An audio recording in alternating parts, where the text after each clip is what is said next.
Les invito a abrir la palabra del Señor en el Evangelio según San Juan, el capítulo 9, un capítulo que estuvimos leyendo esta semana dentro de nuestra lectura diaria de la palabra del Señor, que hacemos devocional, oramos y todo lo que pasa en la iglesia leyendo juntos la palabra del Señor.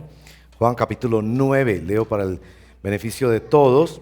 Y mientras leemos, que sé que es un poquito larga la lectura de hoy, quiero invitarlos a tener en cuenta cómo empieza y cómo termina este relato. Notarán que este es un relato que el autor, guiado por el Espíritu Santo, asegura que el principio conecte con el final de una manera muy especial que ustedes verán. Leemos en el nombre del Padre, del Hijo y del Espíritu Santo su santa palabra. A su paso Jesús vio a un hombre que era ciego de nacimiento. Y sus discípulos le preguntaron: Rabí, para que este hombre haya nacido ciego, ¿quién pecó? ¿Él o sus padres? Ni él pecó ni sus padres, respondió Jesús, sino que esto sucedió para que la obra de Dios se hiciera evidente en su vida. Mientras sea de día, tenemos que llevar a cabo la obra del que me envió. Viene la noche cuando nadie puede trabajar. Mientras esté yo en el mundo, luz soy del mundo. Y dicho esto, escupió en el suelo, hizo barro con la saliva y se lo untó en los ojos al ciego, diciéndole: ve y lávate en el estanque de Siloé, que significa enviado. El ciego fue y se lavó, y al volver ya veía. Sus vecinos, los que le habían visto pedir limosna, decían: ¿no es este el que se sienta a mendigar? Unos aseguraban: sí es él. Otros decían: no es él, sino que se le parece. Pero él insistía: soy yo. ¿Cómo entonces se te han abierto los ojos?, le preguntaron. Ese hombre que se llama Jesús hizo un poco de barro, me lo untó en los ojos y me dijo: ve y lávate en Siloé. Así que fui y me lavé y entonces pude ver.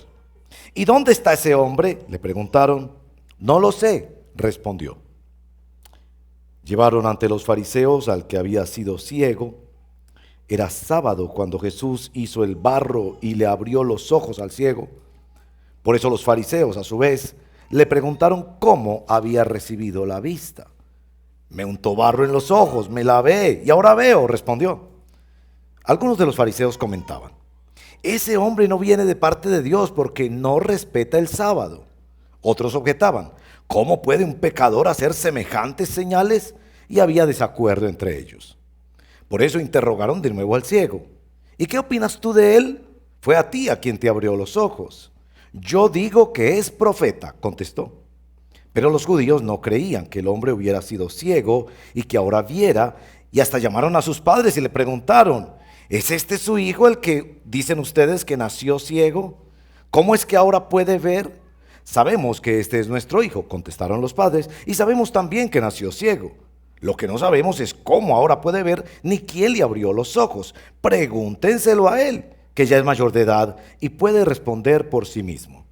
Sus padres contestaron así por miedo a los judíos, pues ya estos habían convenido que se expulsara de la sinagoga a todo el que reconociera que Jesús era el Cristo. Por eso, dijeron sus padres, pregúntenselo a él, que ya es mayor de edad. Por segunda vez llamaron los judíos al que había sido ciego y le dijeron: da gloria a Dios, a nosotros nos consta que ese hombre es pecador. Si es pecador no lo sé, respondió el hombre. Lo único que sé es que yo era ciego y ahora veo. Pero ellos le insistieron: ¿qué te hizo? ¿Cómo te abrió los ojos? Ya les dije y no me hicieron caso. ¿Por qué quieren oírlo de nuevo? ¿Es que también ustedes quieren hacerse sus discípulos? Entonces lo insultaron y le dijeron: ¿discípulo de ese lo serás tú? Nosotros somos discípulos de Moisés y sabemos que a Moisés le habló Dios, pero de este no sabemos ni de dónde salió. Allí está lo sorprendente, respondió el hombre, que ustedes no sepan de dónde salió y que a mí me haya abierto los ojos. Sabemos que Dios no escucha a los pecadores, pero sí a los piadosos y a quienes hacen su voluntad. Jamás se ha sabido que alguien le haya abierto los ojos a uno que nació ciego. Si este hombre no viniera de parte de Dios, no podría hacer nada. Ellos le replicaron: tú que naciste sumido en pecado, ¿vas a darnos lecciones? Y lo expulsaron. Jesús se enteró de que habían expulsado a aquel hombre y al encontrarlo le preguntó: ¿crees en el Hijo del Hombre? ¿Quién es, Señor? Dímelo para que crea en él. Pues ya lo has visto, le contestó Jesús. Es el que está hablando contigo. Creo, Señor, declaró el hombre, y postrándose lo adoró. Entonces Jesús dijo: yo he venido a este mundo para juzgarlo, para que los ciegos vean y los que ven se queden ciegos. Algunos de los fariseos que estaban con él, al oírlo hablar así, le preguntaron: ¿qué? ¿Acaso también nosotros somos ciegos? Jesús les contestó: si fueran ciegos, no serían culpables de pecado, pero como afirman que ven, su pecado permanece. Bueno, esta es la palabra del Señor. Antes de orar, yo quiero hacer una pequeña dinámica y pedirles que por favor piensen en una persona que ustedes quisieran que sea convertida, que conozca al Señor, que vea a Jesús y le siga. Estamos haciendo una serie sobre el tema de cómo lo sabrán. Y hoy vamos a decir, bueno, lo sabrán si nosotros evangelizamos como evangelizó Jesús. Y este es un caso de cómo evangeliza Jesús. Pero yo quiero que piensen en una persona, porque me parece que es muy importante que nos demos cuenta cómo es que la palabra de Dios nos guía para llevar el evangelio a aquellos que necesitan de él. Así que oremos, por favor. Señor, al preguntarnos cómo lo sabrán, hoy viene a nuestra mente una persona, familiar, cercano, amigo, vecino, compañero, una persona que quizás ya te hemos orado, quizás ya hemos intentado hablar de ti. Señor, queremos reconocer que necesitamos orar por esa persona, pero también orar por nosotros, porque la razón por que evangelizamos tan poco es porque creemos muy poco. Es un problema de nuestra propia identidad, de saber quiénes somos, lo que tenemos y lo que vemos en ti. Y de verdad queremos con todas nuestras fuerzas hacer algo por ellos, pero sabemos que solo tú eres la luz del mundo. Y hoy veremos cómo evangelizar es iluminar ciegos con la esperanza de que tú les abras los ojos.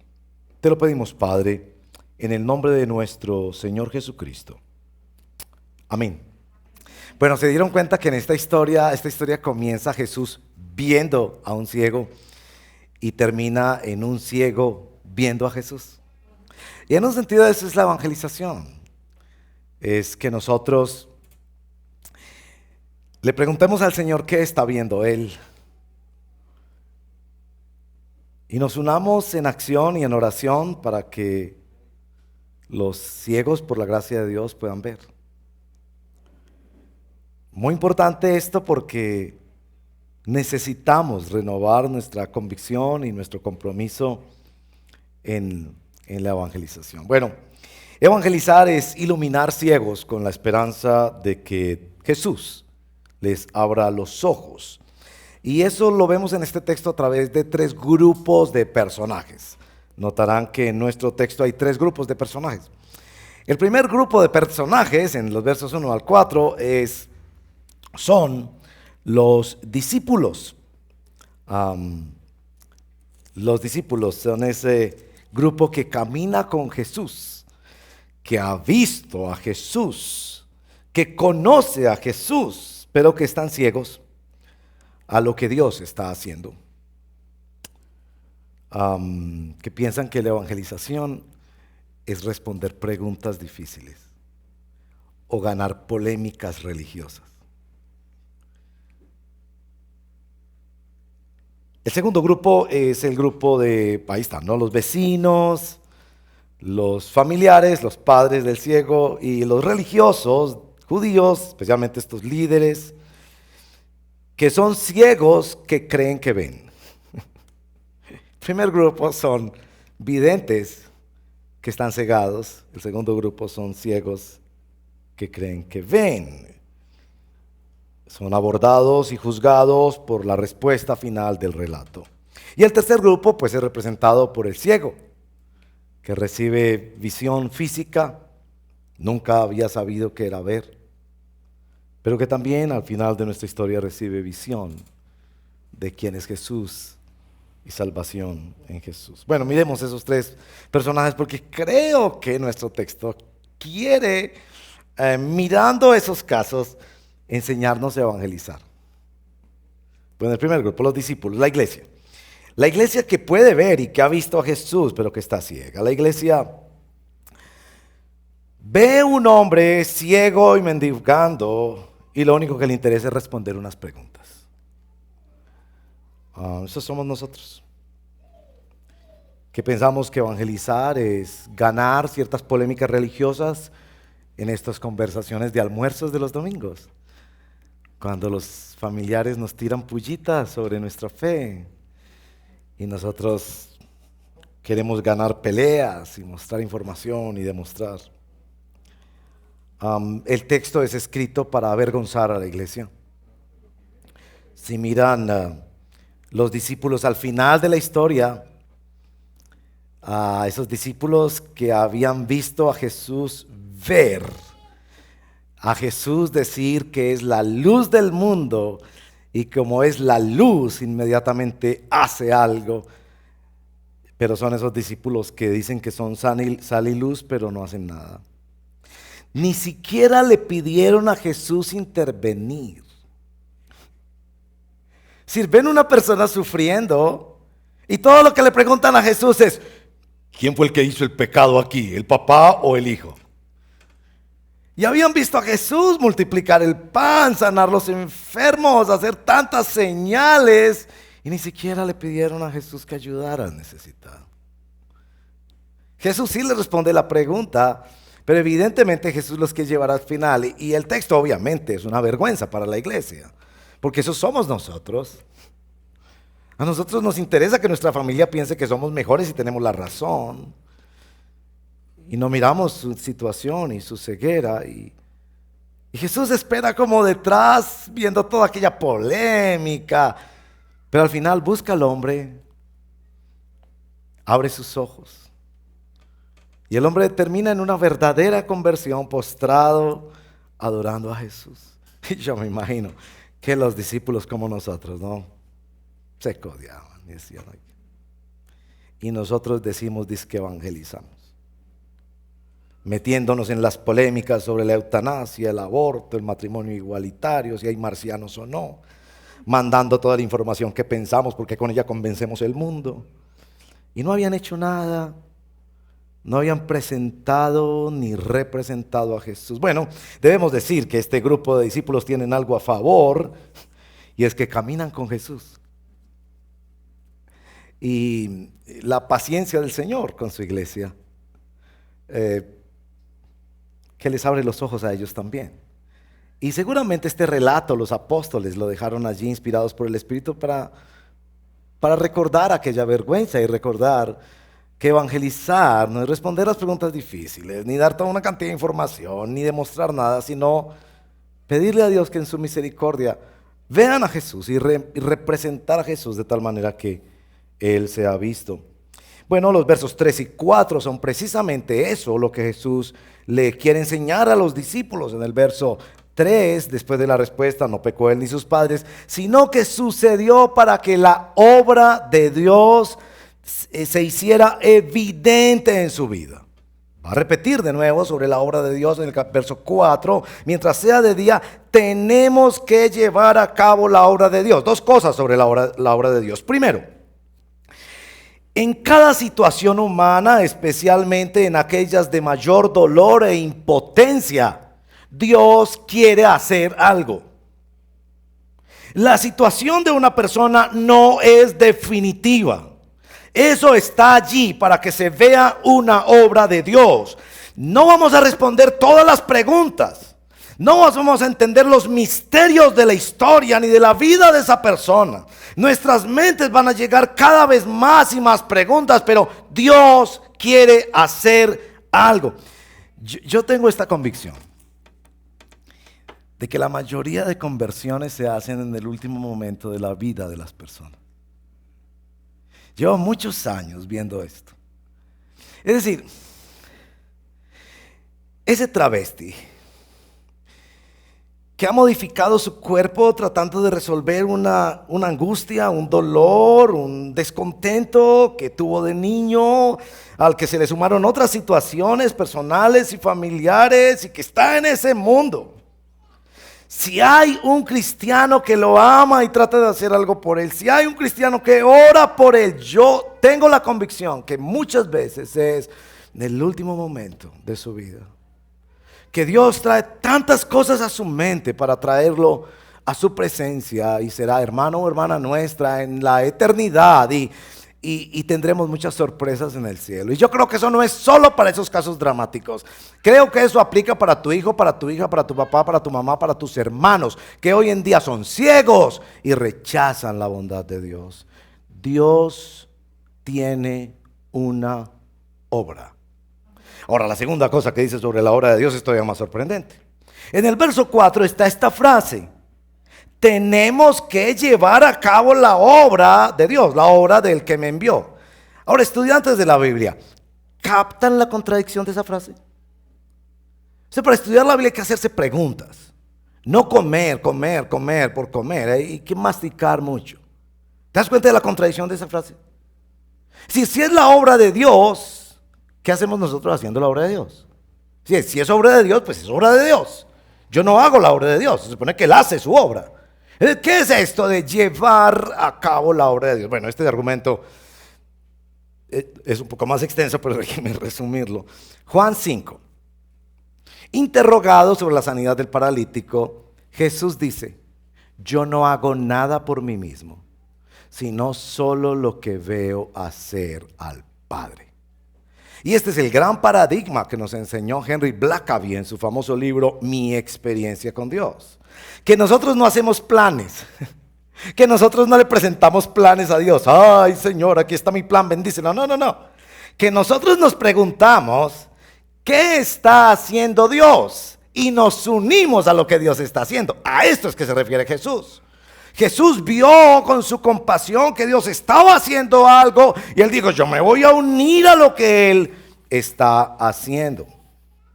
La principal obra de Dios es nuestro Señor Jesucristo. Bueno, mucho que decir porque Jesús toma barro. El barro es en las Escrituras un referente a dos condiciones de la creación de Dios. La primera es en los primeros días de la creación, que Dios hizo al hombre del barro, Dios creador. Y lo segundo es cuando Pablo dice que tenemos este tesoro en vasos de barro, y es que Dios está haciendo un tratamiento de restauración y está usando hombres y mujeres incompetentes para poner allí. Jesús toma el barro, como diciéndole a los judíos: aquí no está sencillamente un maestro de moral, está el Dios de dioses, el Señor de señores, repitiendo su obra de creación, dándole vista a alguien que no tenía vista y haciendo algo mucho más glorioso, que es poniendo en estas vasijas de barro algo que ojo no vio y oído no oyó, que es el evangelio de salvación. Bueno, claro, por eso es que los discípulos al final se codean y se dicen: nosotros somos muy ciegos. Pensamos que el cristianismo es un asunto de saber, de poder responder unas preguntas muy intrincantes y muy intrigadas en las mentes de los seres humanos, demostrarle a mi familia que yo sí sé y que tengo las evidencias y se las mando. Y aquí está Jesús, que tiene la visión de rayo láser de lo que Dios está haciendo, se une a lo que Dios está haciendo, espera y hace el milagro mayor. Bueno, El segundo grupo nos va a enseñar otra cosa. El segundo grupo son los vecinos, los familiares y los religiosos. Y noten que es el texto del verso 8 hasta el verso 34 se ocupa de esa población.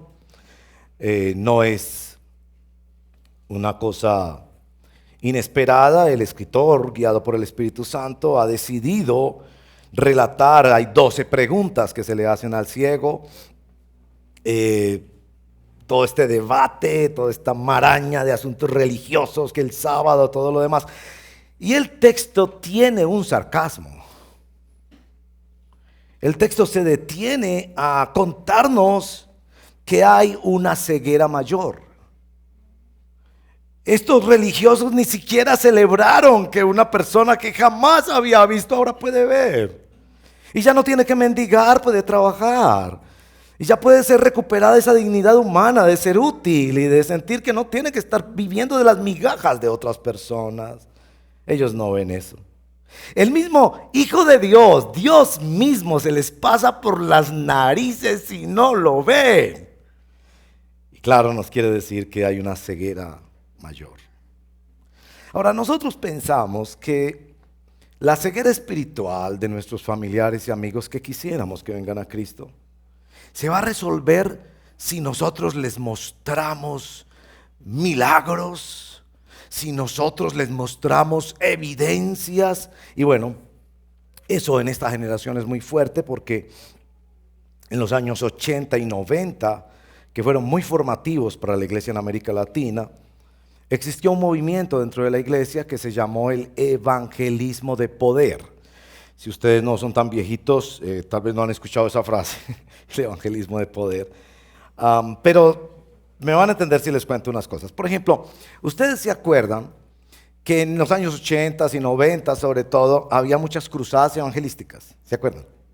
Y se acuerdan que en esas cruzadas evangelísticas no era tan importante una buena predicación expositiva de la Biblia. Generalmente el predicador contaba testimonios y pasaba mucho tiempo sobre todo invitando personas al frente a orar para que ocurrieran milagros. Eso es evangelismo de poder. Porque el evangelismo de poder, que un libro muy famoso de ese movimiento fue escrito por John Wimber, el fundador de La Viña, un movimiento de iglesia en los Estados Unidos, que a propósito era un compositor de unas canciones hermosísimas de alabanza, porque él fue músico de rock antes que Dios lo convirtiera.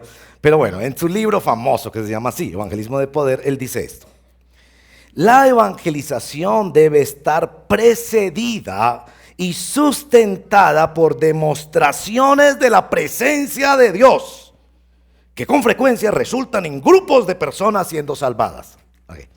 Si usted se ha sentido un poquito aburrido en esta iglesia diciendo, no, pero es que allá no oramos, no se siente nada, no hay personas saliendo con sillas de ruedas y etcétera, etcétera, estas cosas que pasan en el evangelismo de poder, pues va a entender esto.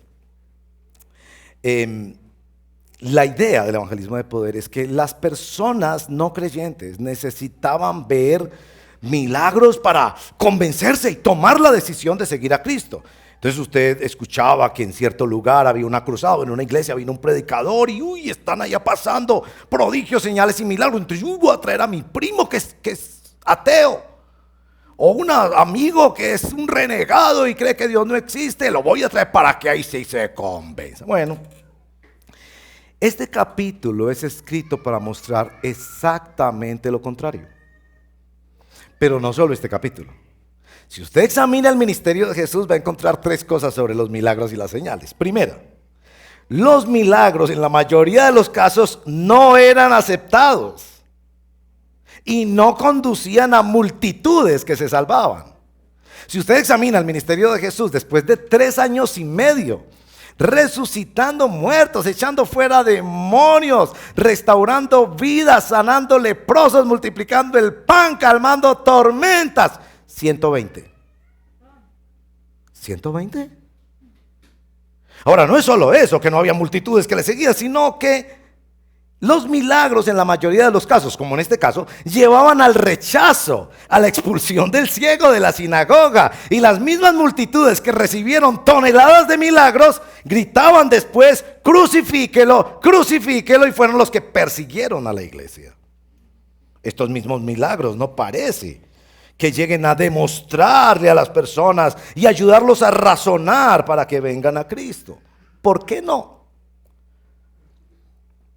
Este es el elemento sarcástico de nuestro texto. Ahora, por favor, no me entiendan mal. Les voy a decir en la aplicación que yo creo que debemos orar que pasen milagros. Pero lo que convence y abre los ojos de las personas no son los milagros. Evidentemente, el que abre los ojos es Dios. Es Jesús quien hace ver a Jesús. La evangelización no consiste en demostrar, sino pedir la revelación de Dios. Bueno, eso es lo que vemos especialmente en el tercer grupo, representado aquí por este ciego. Un ciego que es iluminado para ver, no solo físicamente, para ver a Jesús. Noten especialmente en este caso, uno ve la honestidad del ciego. Uno ve que cuando es interrogado, como que de alguna manera, uno dice, este está llegando a la fe, ¿no? Expresiones como se llama Jesús, a mí me parece que es profeta. ¿Ustedes quieren ser sus discípulos? El mismo hecho de que acepta que lo echen de la sinagoga solo porque Jesús lo tocó. Y bueno, el Nuevo Testamento intencionalmente tiene muchos casos como estos. Cornelio daba ofrendas, era temeroso de Dios, respetado por los mismos judíos. Tiene visiones de ángeles. Lidia baja a la ribera a orar. Y así. Van a haber muchos casos así. Y el Nuevo Testamento deja esos casos para hacer notar que aunque eso pueda ser positivo, claro que es bueno que una persona dé ofrendas, claro que es bueno que una persona vaya a orar, claro que es maravilloso que una persona sea tocada por Dios y vea visiones o Dios le hable. Pero todos esos casos bíblicos no dan lugar a pensar que eso es una conversión verdadera. Este texto muy intencionalmente deja ver que el hecho de haber recibido un milagro por parte de Jesús no significaba que el ciego ya era convertido por Dios. Y eso nos hace cambiar muchísimo a nosotros nuestro vocabulario sobre nuestro testimonio. Miren que a veces uno cuenta su historia, ¿no? El día que yo me convertí. A ver. ¿Tú te convertiste? ¿O fue Dios que te convirtió a ti? Es decir, ese asunto, ¿no? De que pensamos que la fe es como comprar carro, ¿no? Entonces analizamos todo, ¿no? Vemos, hacemos una demostración en el carro, los tamaños, los colores de carro, analizamos el presupuesto, pedimos consejo y entonces después de mucho análisis decidimos seguir a Jesús. Así no es. De hecho, el texto está escrito para decir haber sido tocado por Dios con un milagro tan extraordinario, ¿no? Tocado por Dios para ver algo que él nunca había experimentado. A sentir vibraciones excepcionales en la presencia de Dios es maravilloso, no me entiendan mal, es maravilloso, pero eso no es ser salvo, eso no es ser convertido por Dios. El texto está claramente notando que una cosa es el milagro y otra cosa es el gran milagro de la conversión. De hecho, nos deja pistas para entenderlo. No se había postrado en adoración antes. No había confesado a Cristo como su Señor públicamente con toda consecuencia. Sencillamente había experimentado un milagro. Así que tengan mucho cuidado. Cuando usted cuenta su historia y usted dice, no, es que el Señor ha hecho grandes y maravillosas cosas en mi vida. Y hay millones que van al infierno y Dios ha hecho grandes y maravillosas cosas en su vida. Es que yo me acuerdo que ese día yo sentí. Y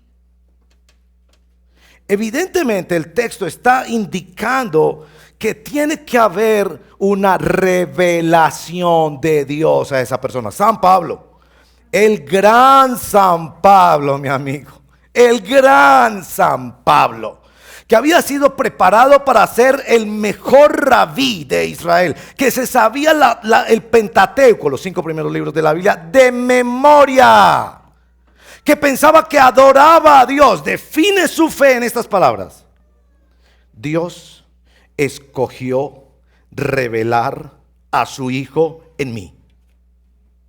Él no dice, no, es que es muy maravillosa la Biblia. No, es que desde que yo empecé a leer la Biblia. No, es que Dios tiene más cosas para darnos que nosotros para pedirle. No, es que Dios es muy maravilloso, no. Él admite en la definición de su vida cristiana que fue un absoluto milagro del cielo, que Dios le abrió los ojos para ver en Jesús de Nazaret, no un actor de milagros, sino el Hijo de Dios, el Hijo del hombre, el Salvador que iba a morir en mi lugar y que iba a resucitar para darme el Espíritu Santo, el Dios que anhelo ver por toda la eternidad. Él sabía que eso era el gran milagro y que lo podía hacer solo Dios. Hemos de tener mucho cuidado, hermanos y hermanas, cuando pensamos que evangelizar es convencer, presentar argumentos, demostrar. Bueno, eso me lleva a 2 conclusiones, una para los no cristianos y otra para los cristianos. Los no cristianos. El primer gran milagro del evangelio es ayudarnos a saber que somos ciegos. Ciegos al futuro de la eterna condenación, ciegos a nuestra condición rebelde ante Dios, ciegos ante la santidad magnífica de la gloria de Dios, ciegos ante nuestro verdadero problema. Pensamos que nuestro problema es plata, trabajo, novio, hijos, no sé. El gran milagro es que el evangelio nos ayuda a ver nuestra condición. Pablo dice que estábamos muertos en nuestros delitos y pecados, y un muerto no sabe que está muerto. Y que un día supimos que estábamos ciegos, que el Espíritu Santo nos hizo ver eso. Y el segundo milagro del evangelio es que nos abre los ojos para ver a Jesús. No como el que resuelve nuestra vida y nos cumple nuestros sueños, sino este es Dios, es Dios. Me habla, me busca. Me dice como al ciego, yo soy el que hablo contigo. Ahora, los que no son creyentes, por favor, consideren la evidencia de este Jesús. Está en la historia. Partió la historia en 2, su vida santa, su entrega por el bienestar de los expulsados, los pobres y los rechazados. Considere que hubiera sido de este hombre si este hombre no hubiera tenido el segundo milagro, el mayor milagro de ver a Jesús. Igual hubiera muerto y hubiera ido a una eternidad sin Dios. Y por favor, clámele a Jesucristo que lo encuentre. Clámele a Jesucristo. Él dice que el corazón contrito y humillado Él no lo rechaza. Clámelo, búscalo. Este es un caso maravilloso porque los escritores que han estudiado más el Nuevo Testamento dicen que en el capítulo 9 de Juan Jesús practica lo que enseña en el capítulo 10, que es todo esto del buen pastor que da su vida por las ovejas, que va y busca a la oveja perdida. Pídale a Jesús que lo encuentre. Él es buen pastor. Pídale que Él haga lo que usted no puede hacer por muchos libros que lea y muchos convencimientos y argumentos. Y bueno, esto nos lleva a lo de la iglesia. Anhelamos que otras personas se conviertan. Y a veces uno se desanima en la evangelización, ¿no les parece? Yo quisiera tener una inyección, como una clase de vacuna, ¿no? Y entonces a esa persona que les dije que pensáramos, yo tengo una persona, bueno, muchas personas, pero escogí una persona esta mañana. Y yo, ay, qué dicha tener una inyección, ¿no? Y cogerlo dormido. Y dormidito, ¡tan!, le aplicamos la inyección. Y al otro día ese muchacho o esa muchacha, ese señor o esa señora se levanta adorando al Señor. Y deja los ídolos de su corazón a un lado y ya no quiere sino comer Biblia y no quiere hacer, ni oír, ni decir, ni estar, sino en aquellos lugares, momentos, oportunidades donde Jesús se centra y se enamora. Oh, yo daría lo que fuera por esa vacuna. Yo daría lo que fuera por esa vacuna, pero así no es. Dios ha decidido que así no es. Es la locura de la predicación.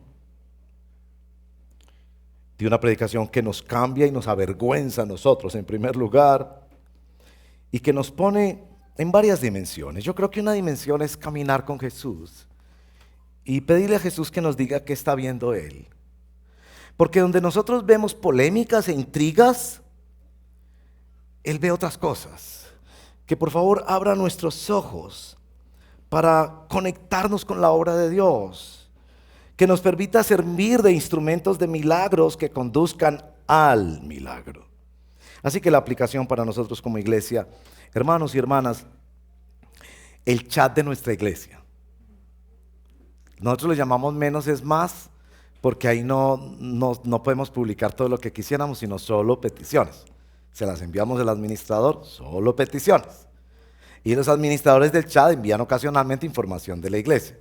Porque en una comunidad tan grande es muy difícil y todos queremos salvar el mundo enviando alguna notica, una fotico, o todos queremos hacer reír el mundo, no sé qué. Esto de las redes. Entonces eso lo podemos hacer individualmente en nuestras redes particulares, pero en la de la iglesia, oración. Yo creo que debemos pedir milagros por otras personas y ser parte de esos milagros. A diferencia de esos discípulos que ni siquiera les ocurrió pedirle a Jesús que ayudara a esa persona. Entonces nosotros vemos el travesti, vemos esas mujeres que salen a decir que pueden abortar y todo esto de los marcianos y la eutanasia y todo eso. Y entonces nos hacemos unas preguntas y mandamos unos mensajes. Pero hemos orado que Dios haga una obra en ellos. Hemos pedido milagros para ellos. Milagros que los lleven al milagro. Entonces yo quisiera que a esas peticiones de los milagros que pedimos en el chat, y si usted no es parte del chat, por favor, pídale a los del staff que le incluyan, porque no hay que pagar, no hay que pagar mensualidad.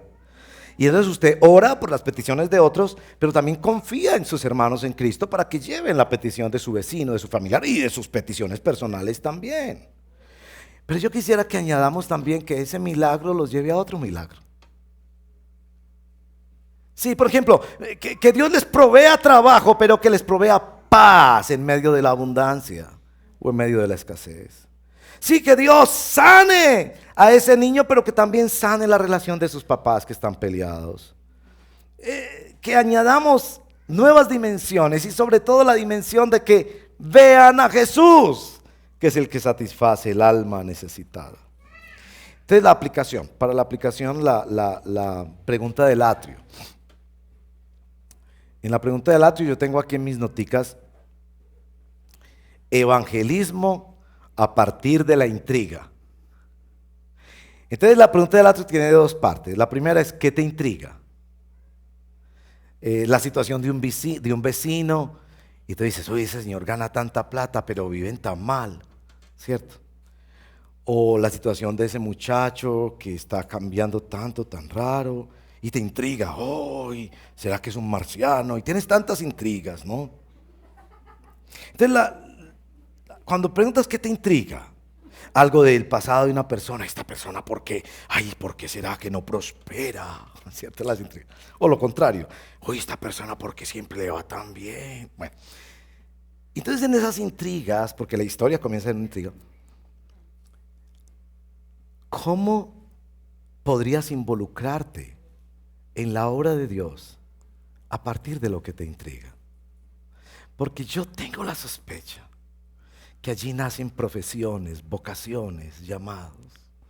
No a todos nos intriga lo mismo. No a todos nos intriga lo mismo. ¿Qué es lo que cuando ves la realidad no entiendes?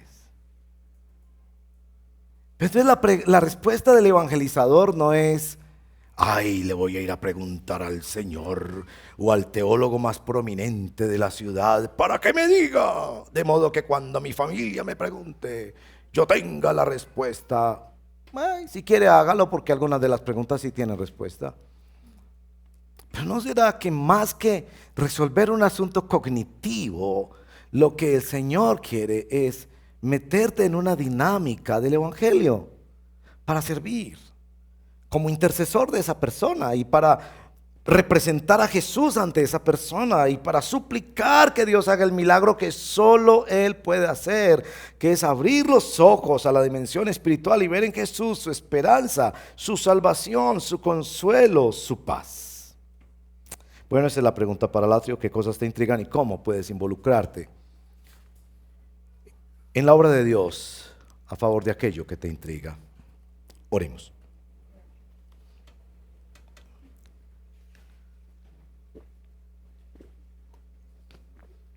Ahí en silencio, habla con el Señor de cómo esta palabra de Juan 9 te confronta, de cómo te anima para sentirte seguro en la obra de Dios, de cómo te ayuda a tener confianza en unirte a la obra de Dios.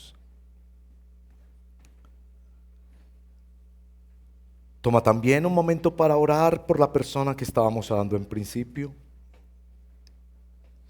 Y le decimos juntos al Señor: primero que todo, Señor, nos sentimos avergonzados. Porque cuando vemos tantas cosas que nos intrigan en el mundo, nuestra respuesta no es evangélica. No es cómo unirnos a lo que tú estás haciendo, sino muchas veces cómo ganar batallas para inflar nuestro ego como personas que saben más, con ese complejo de saberlo todo que tenemos. Perdónanos, Señor. Gracias por escribir este capítulo que sin duda alguna como discípulos nos avergüenza, porque no vemos lo que tú estás viendo. Vemos lo que nos conviene, lo que nos anima, lo que nos gusta, lo que nos desempodera de ser parte de la solución, lo que nos hace críticos del problema. Gracias, Señor, porque sigues sacudiéndonos para enseñarnos cómo es que ellos lo van a saber. Y nos envías así como al ciego lo enviaste a Siloé. Sin saber qué iba a pasar, él obedeció y tú le diste la fe para obedecer, y nosotros queremos ir así. Aún en medio de nuestra ceguera, ir a Siloé y confiar que vamos a ver más y más de tu obra. Hoy especialmente que tenemos nuestra asamblea como miembros, y cuánto nos gozamos de poder confesar públicamente y pedir ser reconocidos como miembros en una congregación local y decir: Señor, abre nuestros ojos para ver lo que tú estás haciendo y para unirnos a lo que tú estás haciendo. Sea que todas las respuestas las podamos tener o no, o que hay temas que todavía nos intriguen, pero queremos ser parte de lo que tú estás haciendo. Y oramos especialmente por esta persona que tú has puesto en nuestro corazón para orar hoy: familiar, amigo, vecino, compañero, compañera de trabajo o de estudio. Pedimos, Señor, que tú abras sus ojos, que nos uses a nosotros para participar en los milagros que esa persona necesita por tu misericordia, que nos permita representar a Jesucristo para que ellos, cuando pregunten quién es, para que yo pueda creer en Él, tú le puedas responder: soy yo el que está hablando contigo, y que ellos puedan verte a ti. Qué cosa tan extraordinaria saber que en la vida de cada creyente tú has hecho el milagro de los milagros, que es revelar a Jesús. Qué bueno saber que nuestra evangelización no es de demostraciones ni de convencimientos, sino de ser testigos de Jesús y confiar que Jesús, cuando quiera y como quiera, a través del testimonio nuestro, sea sencillo, complejo, largo o corto, vas a abrir los ojos de personas y descansar que tú tienes tu tiempo y que tú vas a usar esa semilla de la palabra que llega allí. Ponemos esta persona delante de ti, pedimos tu misericordia, Señor. Haz milagros para esta persona que los necesita tanto, pero más que cualquier cosa, el milagro de que te vea a ti, Señor. Te lo pedimos en el nombre de Jesús. Amén.